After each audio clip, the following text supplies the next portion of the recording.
ఈ రోజు మీకు ఒక మహారాజు గారి కథ చెప్తానే. ఆయన ఎవరంటే మహావీరుడు.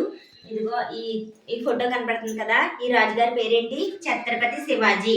చెప్పండి అందరూ, ఛత్రపతి శివాజీ.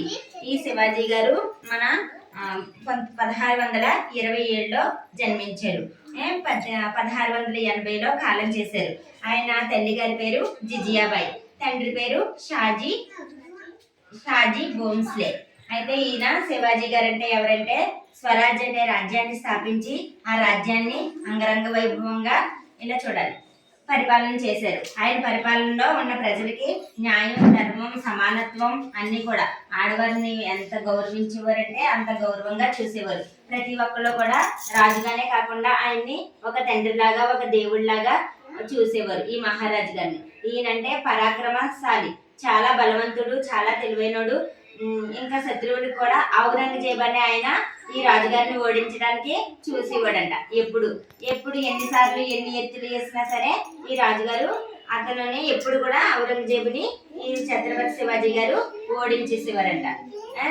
ఇలా చూడాలి, చింతలి ఇది చూడు, ఓడించేసేవారు. తర్వాత ఈ ఛత్రపతి శివాజీ గారు కొడుకు సంభాజీ, ఆ సంభాజీ అనే ఆయన్ని ఈ ఔరంగజేబు ఏమీ చేయలేక వాళ్ళ బంధువులతోటే కుట్ర పన్ని ఏం చేశాడు, అతన్ని దొంగచాటుగా పట్టుకొచ్చేసి అతనికి బ్రతికుండగానే కళ్ళు 2 పీకించేశాడంట. తర్వాత అతను బ్రతికుండగానే ఆ సంభాజీని ఈ చర్మం అంతా ఒలిపించేశాడంట. ఎందుకంటే ఆ దేశాన్ని ఆ ఔరంగజేబు ఆక్రమించుకోవడం కోసం. మనం మొన్న మీకు బాల దివాస్ కోసం చెప్పాను కదా, ఆ రోజు ఇద్దరు పిల్లల్ని వాళ్ళ వైపుకి రమ్మని చెప్పేసి బాధ పెట్టి బ్రతికుండగానే గోడ కట్టేసాడని చెప్పాను కదా, ఆ ఔరంగజేబే ఈ ఛత్రపతి శివాజీ గారిని కూడా ఓడించడానికి చూసిన రాజు. తర్వాత ఏంటంటే చిన్నప్పటి నుంచి కూడా ఔరంగజేబు గారికి దేశభక్తి అంటే చాలా ఇష్టం అంట. ధర్మానికి ప్రతిరూపం, విజయానికి దిక్సూచి ఎవరంటే ఛత్రపతి శివాజీ గారు.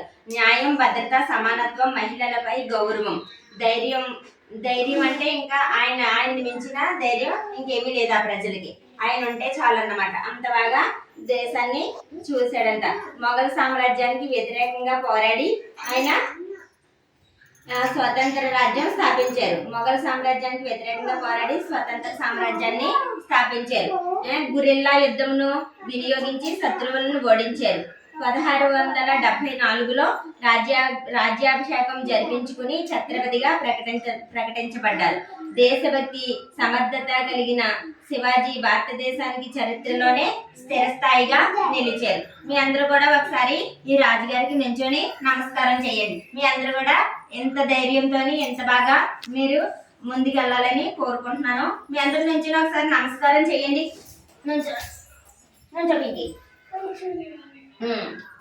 చూడండి, ఇక్కడ ఉన్నారు కదా, ఈ ఫోటోలో ఉన్న వాళ్ళే ఛత్రపతి శివాజీ గారు.